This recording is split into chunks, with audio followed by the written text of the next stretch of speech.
नमस्ते जी।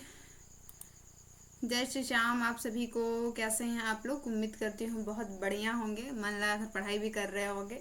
त्योहारों का समय चल रहा है तो त्यौहार भी अच्छे खासे मना रहे होंगे। इसी के त्यौहार के क्रम में अगर समय मिले तो आधा घंटा 1 घंटा पढ़ लिया कीजिए। इसी के क्रम में आज जो हम करने वाले हैं मित्रों, आज हम करने वाले हैं रीतिकाल। रीतिकाल में क्या कुछ करेंगे, छोटे छोटे सेशंस आपको मिलेंगे। मेरे ये सेशंस पूरे में चलेंगे, जिसमें कि हम रीतिकाल के प्रवर्तक को देखेंगे, मतलब जितने भी छोटे छोटे टॉपिक है रचनाकार को देखेंगे। आप लोगों को इनके प्रॉपर एक सेपरेट क्लासेस अलग अलग मिलेंगे, ठीक है। तो इसी के क्रम में हम आगे बढ़ते हैं मित्रों। तो आज हम देखने वाले हैं क्या, रीतिकाल के नामकरण और विभिन्न विद्वानों के अनुसार उनके जो नाम दिए गए हैं वो देखने वाले हैं, ठीक है।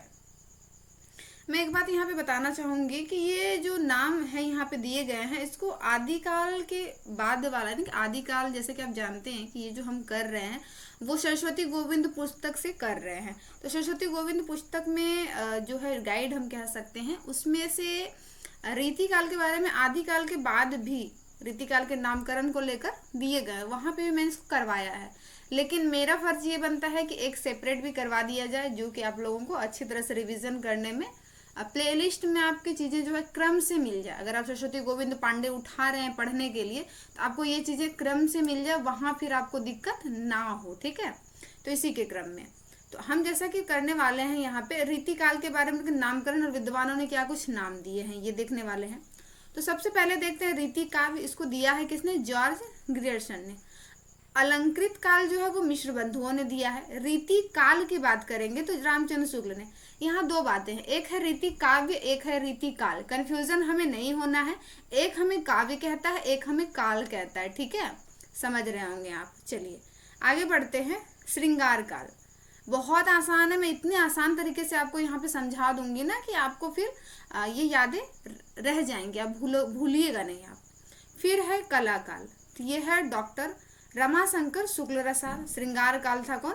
विश्वनाथ प्रसाद मिश्र जी।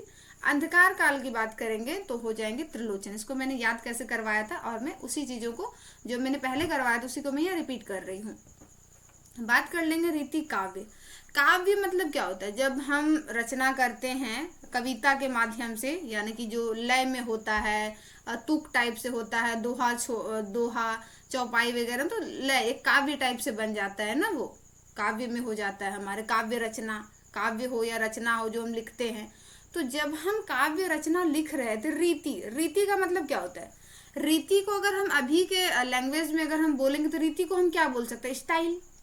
क्या बोल सकते हैं? स्टाइल। स्टाइल यानी कि तरीका। अगर इसको बहुत आसान से इसमें देखें तो क्या हो जाएगा? तरीका। रीति का मतलब क्या हो जाएगा? स्टाइल कह सकते हैं, या फिर हम उसको क्या कह सकते हैं? तरीका कह सकते हैं, ठीक है। तो अगर हम यहाँ बात करेंगे कि रीति काव्य, तो यानी कि काव्य को हम स्टाइल से लिख रहे थे, तो अब नॉर्मली काव्य लिखे जाते हैं, लेकिन आप क्या कर रहे हैं? स्टाइल से लिख रहे हैं, लेकिन रीति काव्य रीति से लिख रहे हैं। रीति मतलब रीति की परिपाटी बनाते हुए स्टाइल से लिख रहे हैं, तो क्या हुआ? आप गिर गए। क्या हुआ? गिर गए। गिर गए से हमने इसको क्या याद किया है? जॉर्ज ग्रियर्सन याद हुआ।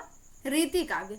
जैसे ही आपसे प्रश्न पूछे जाएंगे कि रीति काव्य निम्नलिखित में से किस प्रस्तोता ने, किस विद्वान ने नाम दिया है, तो आपका दिमाग में तुरंत ये कनेक्ट कर रीति काव्य है। कोई भी चीज हम रीति से लिखते हैं यानी कि स्टाइल से लिखते हैं, तो क्या होता है? हम गिर जाते हैं। अगर हम गिर जाते हैं तो हो जाएगा कि ग्रियर्सन। तो क्या हो जाएगा? Doctor George Grierson. कितना आसान रहा समझने में। अगर एक बार दो बार अगर इस कॉन्सेप्ट को आप समझ लेते हैं तो फिर आपको ऐसे रटने की जरूरत नहीं कि रीति काव्य जॉर्ज ग्रियर्सन, रीति काव्य जॉर्ज ग्रियर्सन, ये नहीं करना होगा फिर आपको, ठीक है। चलिए आगे बढ़ते हैं। यहाँ पे देखिए क्या है, अलंकृत काल। अलंकृत काल की अगर हम बात करेंगे तो है मिश्र बंधु।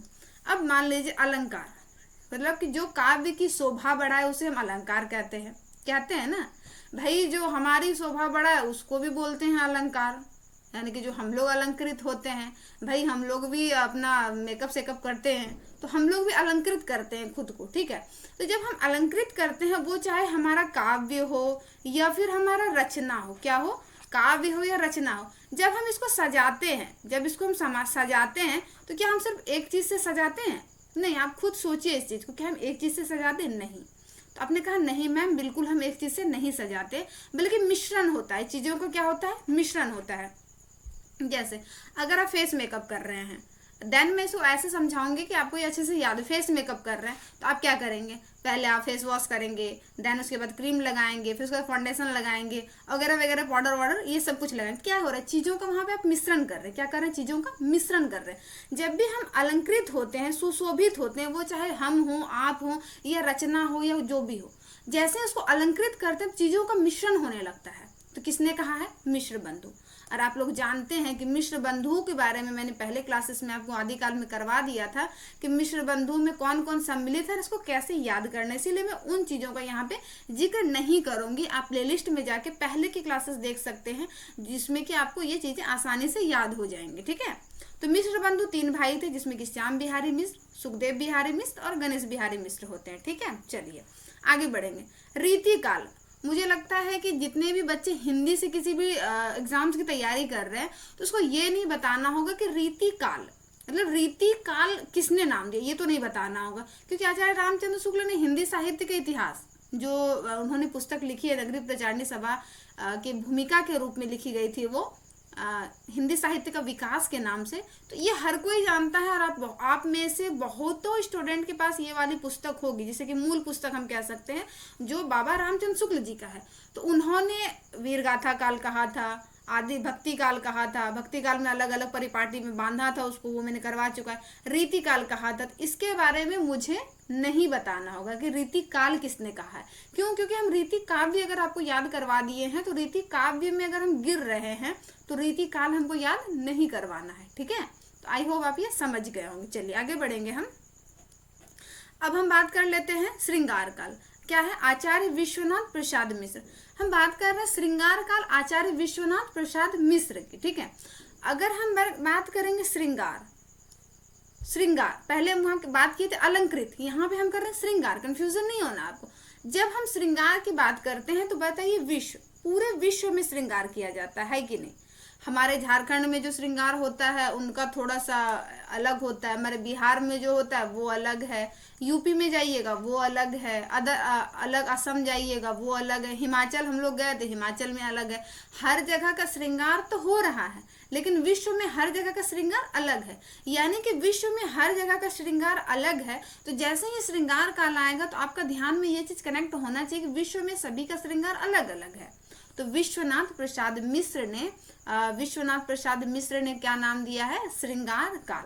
मिश्रण कर रहा है यहाँ चीजों का। ठीक है, अलग अलग जगह पे सबका अलग अलग मिश्रण है। तो मिश्र, मैं यहाँ पे मिश्र इसलिए जोर दे के बोल रही हूँ ना कि विश्वनाथ प्रसाद अलग भी नाम एक और आते हैं, तो उससे कंफ्यूजन नहीं होना है। विश्व में हर कोई श्रृंगार करते हैं तो विश्वनाथ प्रसाद मिश्र हो जाएंगे। ठीक है, चलिए आगे हम बढ़ेंगे। तो आगे हम देखेंगे क्या, कलाकाल। और यहाँ पे देखिए क्या है, रमा शंकर शुक्ल रसाल। राम और शंकर दोनों जब अगर गुस्से में होते हैं, क्रोधित होते हैं, तो क्या होता है, काल आ जाता है। शंकर को किस शब्द से ये किया जाता है, जब किसी का विनाश करना रहता है या फिर सृष्टि के उद्धार के लिए जो काम किए जाते हैं वो शिव से किए जाते हैं। लेकिन जहाँ चीजें विकराल रूप में बढ़ जाती है तो वहां शंकर, यानी कि शंकर ऐसा रूप लेते हैं जहाँ काल आ जाता है वहां पे, है ना। जहाँ बहुत सारे शंकर है, रुद्र रूप धारण कर लेते, कौन, शंकर। और ये शंकर कौन है, राम का शंकर है। कौन है, राम का शंकर है, तो हो जाएगा क्या, रमा शंकर। आप देखे होंगे, अगर आपने रामायण थोड़ा भी अगर देखा है तो राम जी हमेशा शिव जी का गुण गाते हैं। किसका गाते हैं, शिव जी का गुण गाते हैं। शिव जी हमेशा राम जी का गुण गाते हैं ना। तो कला काल, जब भी काल, महाकाल, कालों की बात होगी तो वहां पे शंकर को रिलेट कीजिएगा। कौन शंकर, राम के शंकर, तो यानी रमा शंकर। ठीक है, शंकर रूप क्यों धारण किया जाता है, समझ में आ गया होगा ये चीजें आपको, कि कला काल किसने कहा है, रमा शंकर शुक्ल ने कहा है। ठीक है, अब बात कर लेंगे हम रमा शंकर शुक्ल का, तो ये आपको याद हो गए होंगे, मुझे उम्मीद है। आगे बढ़ेंगे। आगे देखिए यहाँ पे क्या है, अंधकार काल।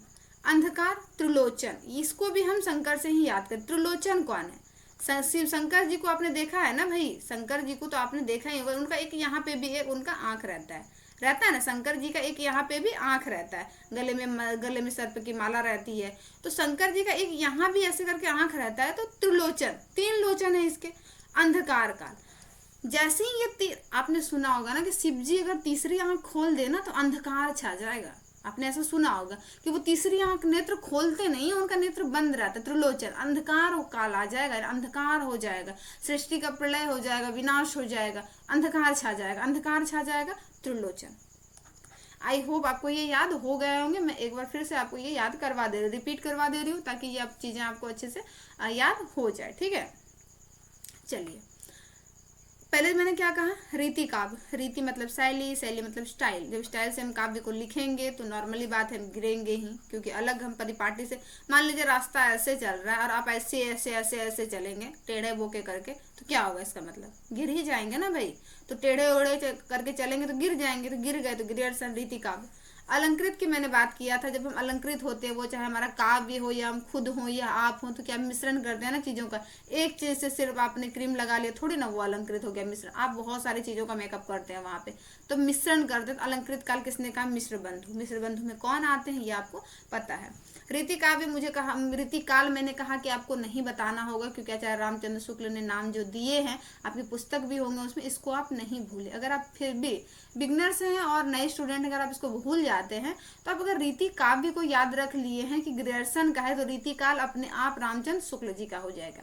फिर मैंने आपको कहा कि श्रृंगार काल, विश्व में हर कोई का श्रृंगार अलग अलग है, लेकिन चीजों का क्या है, मिश्रण है। मतलब हर कोई तो करते हैं, लेकिन चीजों का वहां पे मिश्रण ही होता है, कि तैयार तो ऐसे ही होते हैं लेकिन अलग अलग तरीके से होते हैं, मतलब अलग भी है और मिश्रण भी है। तो ये श्रृंगार काल, जैसे ही नाम, विश्व में हर कोई अलग अलग करते हैं, तो विश्वनाथ प्रसाद मिश्र का हो जाएगा। इसको मैंने कहा।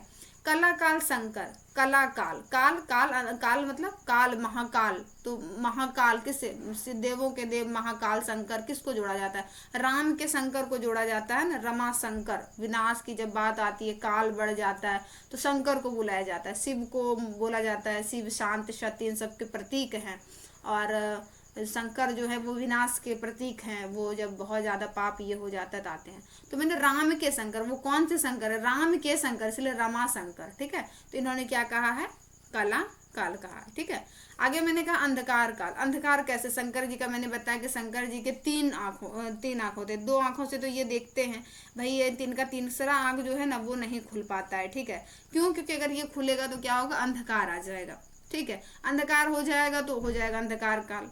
तो ये रीति काल के बारे में जो मैंने यहाँ पे आपको बताया है, आई होप आपको ये अच्छे से समझ आए होंगे। ठीक है, तो ये मेरा रीति काल के बारे में जो था बहुत आसान था। इसको 2-3 बार मल्टीपल टाइम अगर रिवीजन कीजिएगा तो ये चीजें बहुत आसानी से आपको याद हो जाएंगे। तो ये हमारा एक टॉपिक रहा, रीति काल और उनके नामकरण विभिन्न विद्वानों के अनुसार क्या दिए हैं इसके बारे में। ठीक है।